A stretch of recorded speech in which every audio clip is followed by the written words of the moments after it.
Seré sincer i diré que d'entre les més de 300.000 paraules que d'alt o baix componen la nostra llengua, hi ha una que s'utilitza sense mirament i que em provoca preocupació perquè disposa d'una càrrega inflamable que no tenen en compte els nostres polítics.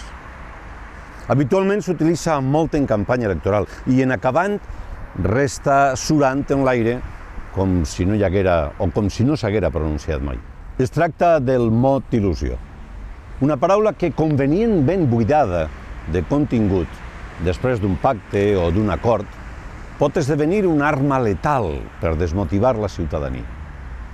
Això és el que trobo que ha passat al nostre poble, on aquesta paraula ha deixat de tenir sentit en veure com de lenta es desenvolupa la política local. Mira que hi ha paraules al diccionari, però aquesta, convenientment desinflada, fa miquetes qualsevol esperit emprenedor en observar com a torrent no es lluita contra la desocupació, no s'activa el Consell Ciutadà, es baixen els braços contra els continus desnonaments que encara es produeixen, s'aparca el projecte de ciutat verda i respectuosa amb el medi ambient.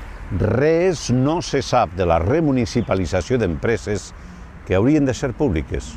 No es consoliden polítiques d'igualtat i es deixa de banda la cultura i el patrimoni en el seu més ampli sentit de la paraula. A gossades que hi ha paraules al diccionari. Però he de dir que la que em provoca més preocupació és aquesta que conté una càrrega inflamable tan alta.